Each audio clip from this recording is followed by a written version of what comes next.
I'm George Flynn. You're watching In-Depth TV. We appreciate you being here, and I've got a special guest. Uh, what is your title? Well, Mr. Ogle. Well, Jimmy Ogle. I know Jimmy Ogle, but is it Duckmaster? Is it former county historian? Is it? When I usually get introduced this last year, I'm lifelong Memphian, on-call Duckmaster, Shelby County historian. And until they read the minutes in a couple of weeks, I'll still be the Shelby County historian. We do have a new Shelby County historian coming in. What are you going to do when you miss that pay? Well, I used to pay Ed Williams $1 a year. It paid me $0 a year. So you're getting so we can double your pay and be great. Triple my pay even, But no, it wasn't a thing that you did for pay because it was an appointed position by Shelby County Board of Commissioners, and I was honored to be appointed. Ed Williams was the second. Ellen Davies Rogers was the third. And I'm sure you knew both those folks. And our fourth will be Jimmy Rout the third. So you'll enjoy talking to him here. That's right.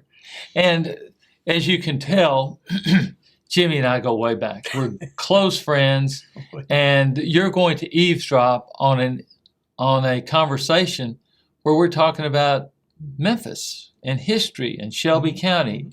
And before we started the cameras, we were talking, and I said, what do you want to talk about? He said, well, we'll come up with something. So what would you like to talk about? Because this is your show now, and you're ready to say whatever you want to say. Well, I appreciate what you do, number one. I want to talk about you for a second. No. No, but with the radio and the TV and all you do to promote goodwill in Memphis and get people talking in particular and talking about our history and our lives and sharing memories and all that. It's just it's a fun thing. And I have the privilege, I did it over 200 times last year. I went to schools and senior living centers and talked and got to meet people and hear their stories. One lady at Kirby Pines, she was the first woman to jump out of an airplane for the U.S. Air Force, a paratrooper in 1977. Wow. Just stories like that. I don't want to embarrass anybody here, but just you hear unusual stories like that, or the person who handed the record to Dewey Phillips. When you see Dewey spinning that record, yes, he's the one that handed him that record. He's out there at Kirby Pines. Oh, I forget his name right now. I got it written down. My goodness. But people like that who on the fringe of history, we know all the Sam Phillips and the Elvis Presleys and the Dr. Kings and the Ernest Withers, but it's the backline people, the producers and the musicians and the cameramen and things like that you get to hear their side of the stories too, the ones that are on the periphery all the time. And what I like when I talk about history, I always say that there's no city in America that tells a story of American history better than Memphis, Tennessee, good, bad, or ugly. When you look at the early Native Americans and European explorers to the 20th century entrepreneurs, from Civil War to civil rights, music, medicine, transportation, distribution, all the highlights. I say I got about 150 hours of history in my head, and I got about 40 minutes to talk about it. So that's why I talk real fast. You got to slow me down. Well, on this show we can go slowly, and that's the reason there's no timer running on you, and you can just tell me, and other people will be listening and watching, tell me what you consider and the reason we're doing this, and we may do a couple of these, is we're getting ready to lose him to the other side of the state. Partially. Well, I mean, he'll be back and forth. Nobody has ever driven to my house to ask me a question. They've always called me on the telephone and got me on the internet. Now Knoxville has internet and telephone. You know what I mean? Oh, they do? Yeah, they do. They have it all the way over there now. Yes, sir. I know they do. Oh, my gosh. Yes, sir. Tennessee is really... My daddy's from Etowah, as you well know. And if you can't say that word, I mean, when I first saw it, I said, how would you pronounce this word? And so... Well, how would you spell it? Well, you start with an O. Well, it's actually an E. An E. There's an Utawah. That's You're right. confused. It's Etowah. That's E-T-O-W-A-H. See? There you learned a little history right there. Okay, we've spelling. But okay, we've got all of this wealth of knowledge. What do you think are the most significant parts of history that we don't quite grasp? I think we undersell our contributions by your profession, the medical profession, over the years. Number one, I mean, it's the second largest employer in Memphis right now, and obviously with a lot of big drivers, whether it's St. Jude or La Bonheur or UT Medical. But you think about how it got started, basically in war and tragedy. During the Civil War, we housed over 7,000 wounded Union soldiers here, with no battles in Memphis at all, no Right. buildings being burned. We were collecting them from all over the South. But then after the Civil War, we were basically untouched by the Civil War because the railroad that came in, the transportation, that's the other thing we undersell. And then after the Civil War, the mosquito came up. We had the yellow fever epidemic. It almost wiped out the city, lost our charter. So through two big, and right after the Civil War, the Sultana tragedy too, the big riverboat that sank, the largest maritime disaster in the history of our country. 200 more people died than the Titanic. Really? That was 1,700 people. So you look at how we've had to be in healthcare and emergency and by necessity. And then you look at the discovery, whether it's Dr. Willis Campbell Clinic, wrote the seminal manual for orthopedic medicine in this country. I think it's in this 10th version now. Of course, University of Tennessee opened their medical school here in 1911, and now it's grown to be a pharmaceutical, dental, and medicine, I believe, right now. I've had 4 or 5 or 6 relatives graduate from their parents and grandparents and aunts, like Aunt Evelyn, you knew her very well. I knew a lot of your relatives. Only female graduate of her class in the 40s, and the first female president of the Memphis Medical Society in 1992. I remember when Evelyn was elected. So, and you look at Labana, there's a sewing circle of a little old lady sewing clothes with red threads for orphans in the 1920s. Look what Labana's grown to be. Look what Baptists and Methodists have grown to be. And look what St. Jude. Well, we're getting on up to St. Jude in the 1960s. It had that first year it opened up. It had a $1 million budget for the entire year and had about a 4% success rate. And what people don't understand, it was the first integrated hospital in Memphis. It received the first time a local hospital received a patient regardless of race, creed, color, nationality, or ability to pay. Think about that. He thought, he was doing a lot of things here in Memphis at any time. So I don't think he'd think he's going to get into the cancer business like he did real big. But now that success rate's grown to be over 90%, but it costs $2.5 million a day. And no child or parent or family pays for their travel, their treatment, their housing, their food on any visit to St. Jude. It's expanding again now. You look at International Children's Heart Foundation with Dr. William Novick. Babyheart.org. What they've done for over 20 years in over 30 foreign countries and performed 6,000 open heart surgeries for babies with congenital heart failure, 30 days or younger, with teams going over. And some of those babies now are coming back to work for them.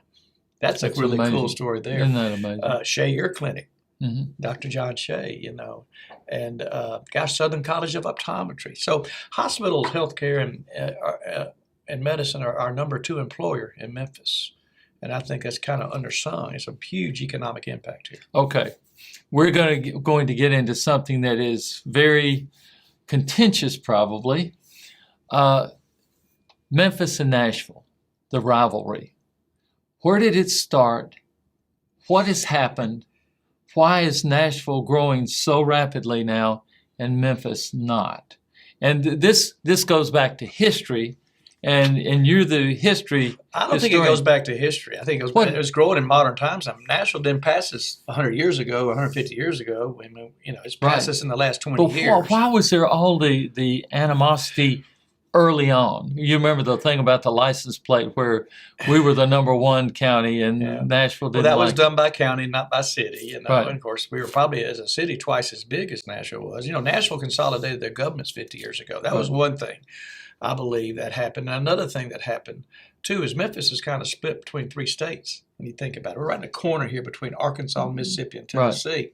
And if you look as we grew on the highest piece of ground on the Mississippi River and went through the desegregation of our city in the 60s, the eastern flight out, we couldn't go to the west, couldn't grow in a central fashion because of floodplain. Nashville's center of downtown is in a central fashion too, geographically and physically. So we all went lopsided that way, and downtown emptied out. More people living in jail in downtown Memphis by 1979 than living residentially. 500 lived downtown. There's 1,000 in jail. All the businesses were closed up. Peabody was closed. Bought for $500,000. Orpheum was bought for $285,000, the Rain Motel for $140,000. That's less than $1 million in 7 years. We saved those 3 big things. Memphis was empty, gone. There had been in the 60s 15 different urban renewal projects that tore down over 572 acres, over 3,000 buildings. You still see some empty over there outside of the ring of downtown. That's how we built FedEx Forum and Weston and Gibson Guitar. Those empty lands, you still see them. So we emptied out. We had a hard time handling desegregation in our community. Then the King assassination was the site of the most watershed moment in the history of the civil rights movement of our country. So I think that flight occurred to us. So incidents there occur to us. And then the We're still geographical recovering challenge. probably from that. Yeah, and I think we're still recovering too from the hard, separate but equal campaigns of the middle of the century between the Crumps and the churches and all those factors there. Post World War II, it was sharecroppers were coming into Memphis. They served in the World War II fighting for the country. They go back to be a sharecropper. Well, they want to stay on the farm. And of course, the government's going into agribusiness, and the big white farmers are getting all the money and subsidies and spraying the chemicals and all that, and the sharecroppers are getting nothing. So they come into the city for economic opportunity. Memphis, St. Louis, Chicago, Detroit come up from that delta, just like they did at the turn of the century. Just like they did during the Civil War. We were a sanctuary city during the Civil War. We can't say that because that term wasn't around at the time, but we doubled our population during the Civil War. Most cities lost population or got buildings burned in the South. We were a very strategic northern town, untouched in the Civil War, and grew a heavy black population. So through the century, we've been pretty balanced black to white population. Now it's 63% black now and 30% white in the city. And of that 63% black right now, 29% is poverty level or below. So we've always had a real disparity in Memphis between the haves and the have-nots. I think that's a big difference there. I think there's more of a middle class in the Nashville area. Again, Nashville consolidated government. We didn't have two overlapping governments. Didn't grow lopsided centrally. And then the state government was in Nashville too. And I think a lot of things happened with the power of state government being in that city as opposed to being on the very end over here. And we're very different. I thought, I mentioned in one of my programs, we ought to secede. We ought to go take the Boot Hill, Missouri, take Paragould, Jonesboro, go down Crowley's Ridge, all the way to Helena, go across to Oxford, get to Oxford, get to casinos, go up the Tennessee River, take West Tennessee, make that delta, make that the 51st state, because we have nothing in common with Middle Tennessee, and certainly my family in East Tennessee, those hillbillies up there and everything, the Ogles. And Memphis would be right in the center of that, not split between Mississippi, Arkansas, and Tennessee. Think how many people come over those bridges a day. 55,000 on both bridges a day coming back. Now, a lot of that's traffic going through, not all residential or people working and going back. They say like $300 million a year worth of discretionary income goes to Tunica. We don't get a penny of that, Okay, let's go to this. And we are veering off of history a little bit. Why in the world does Memphis not have casinos? Politics. Because they've got them right across the bridge in Arkansas. Again, that's the state line I'm talking about. They've got them down. It took a long time to get it to West Memphis, though. Remember, they had horse racing and dog racing for about 50 years, and forever to get casino by games, by electronic games, not Was there ever a movement to make a part of downtown Memphis, maybe even the Pyramid, give it to the Indian reservation, make it a I casino? heard that a little bit, saying that was Indian land, so that's sovereign land. But it whatever makes that legit now. I mean, there was obviously called the Indian Removal Act back in, I guess, in the 1830s, 1832, and Andrew Jackson moved more Native Americans than anybody. I'm one of our co-founders here. And the 7th president of the United States, from the Nashville area, by the way. And the 3 founders of Memphis, by the way, all were from the Nashville area. They never lived here. This was a pure real estate. John Overton, James Winchester, Andrew Jackson. Their homes are still there as historic homes. James Winchester's in Cragfont, about 25 miles northeast, Castilian Springs. He was one of the co-founders. His son was the first mayor, Marcus Winchester. John Overton and Travelers Rest in Franklin. This is historic home, of course, the Hermitage and Andrew Jackson. So this was a pure real estate venture for him. They didn't live here at all. How did Mr. Crump fit into all of that? Well, he moved in from Holly Springs and came on up in the turn of the next century. Okay, so he wasn't part of the No, he was 100 years after that. He was. Yes, okay, sir. That was all. So this was 1819. This is 200 years ago. That's one reason why we're talking about a big real estate venture. Only 5,000 acres, yes, sir. That was bought by Mr. Overton for $500 way back in like 1791. And the city was the acreage, basically Union Avenue to Cooper to Valentine, Valentine back to the river. That was his big tract there. And the first city was laid out in 1819, basically between where the Pyramid and St. Jude are, down to Union Avenue, from Danny Thomas to the river, 1,300 acres. Those streets are still there, the same thing, Right. same street names and everything. About 362 lots, and that's how we started. It was really slow going. And the reason why we're here, we're on this high bluff. Used to flood 35 miles in Right, that direction. And centuries ago, the little animals didn't want to get to paws with. So when the water flooded in the spring, they just go up on the high ground. Mhm. Poplar's an old ridge. Lamar's an old ridge. And they'd walk out of those old ridges because when the Wolf River or Nanconda swelled up, they would get to paws with. Yeah. The Native Americans followed the animal paths. The European explorers followed the Native American paths. The American settlers followed the European paths. And we had stagecoaches, and then we paved Poplar. You know, when Hernando de Soto came wandering through here, he was looking for the Pacific Ocean. This is 1541 Yeah. and gold. And he got to the high bluff here. It was the spring of the year, and all he could see for 35 miles was water. He Mhm. thought he discovered the Pacific Oh, Ocean. really? Because they thought the Ohio River flowed into the Gulf of California, not the Gulf of Mexico. And you were around at that time, weren't you? The Earth was Oh, flat. yeah, I Earth was remember flat at that. that time. It was real flat, you know. Yeah. But that was 79 years before the Pilgrims landed at Plymouth Rock. When we grew up, Plymouth Rock was like Genesis 1:1. Yes, it And was. the founding of America.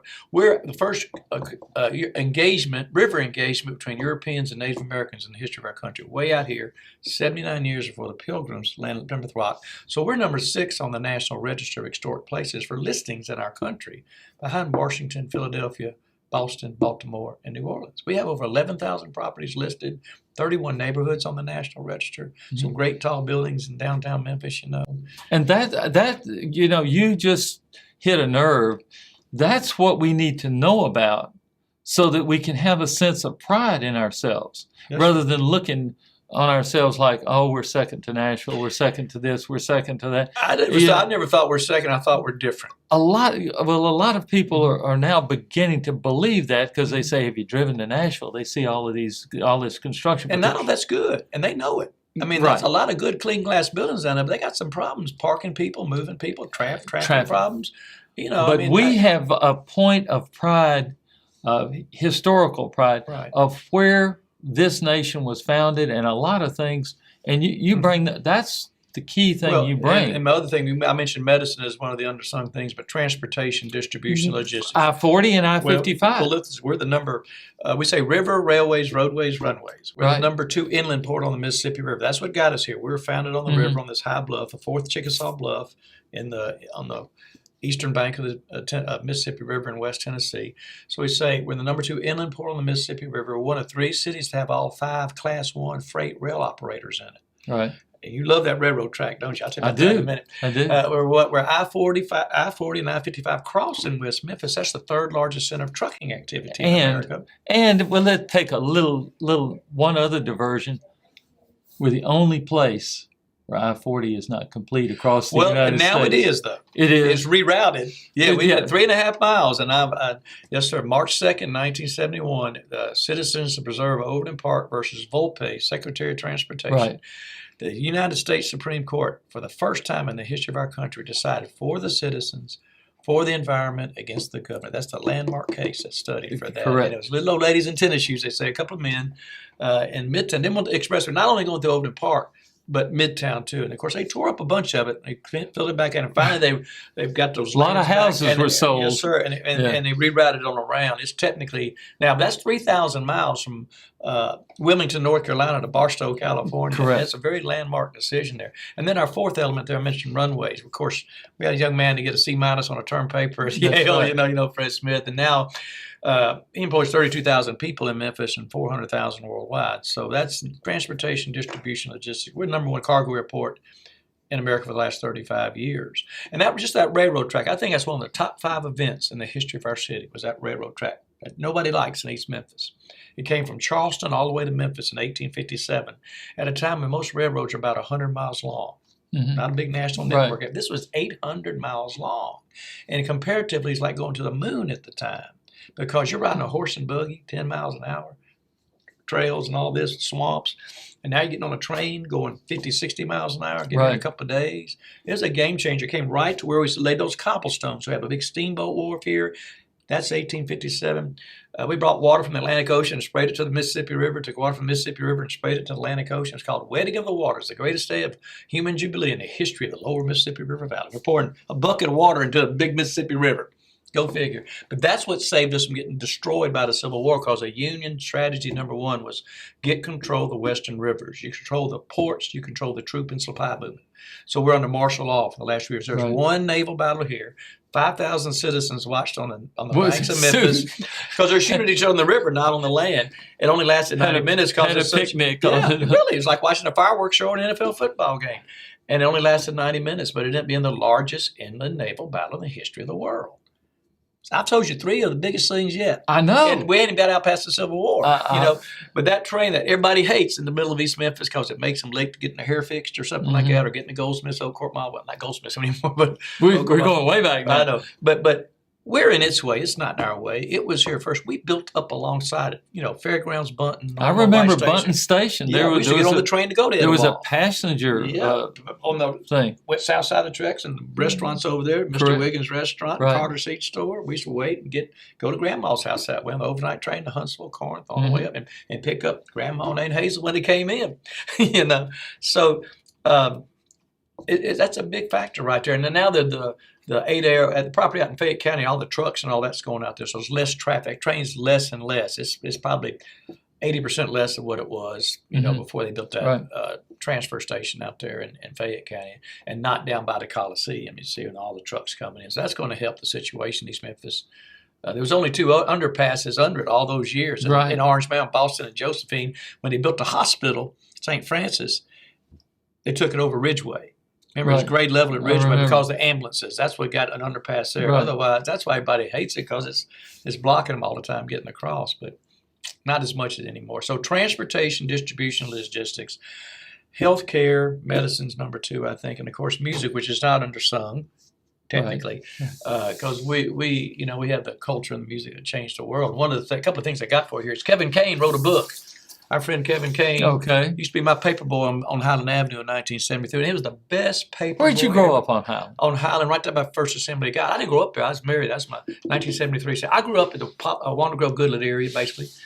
I grew up in Walnut Grove and Highland. Well, yeah, we're closer. We can. You were in the rich part, further out. That's right. My daddy built a house there in 1957. When I'd walk to East High, it didn't. Walnut Grove didn't go through. No.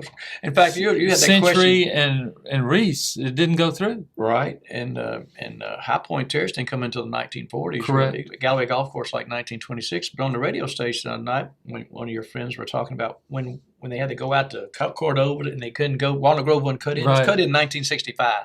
I didn't call in to give it to you because you start. I know you know exactly where the first McDonald's was built. Frazier.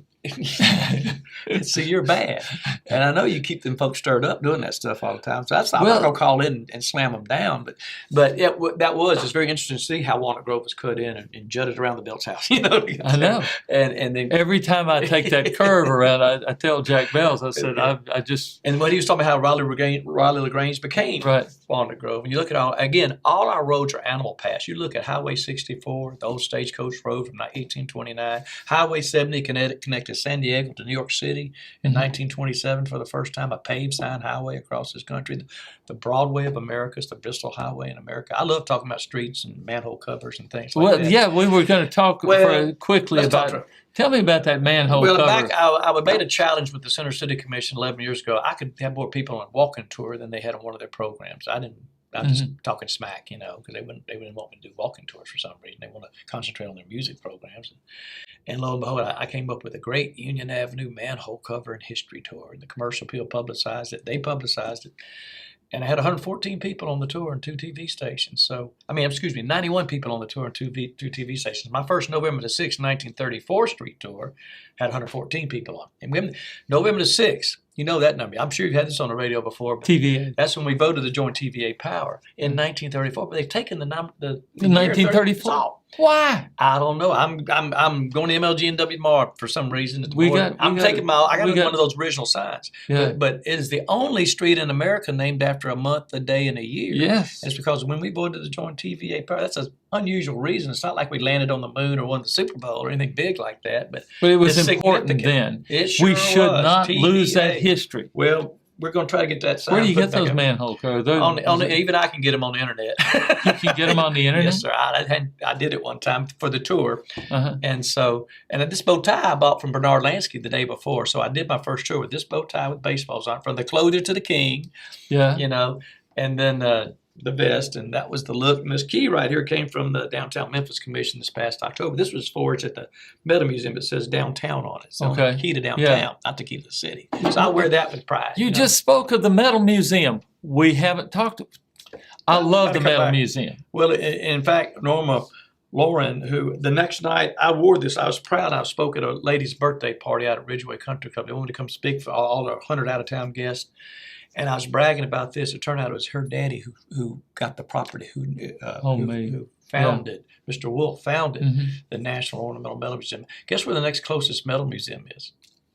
Japan Oh, really? or Paris. Yeah. That's how special it is. Tennessee Fabricating Company, 1979.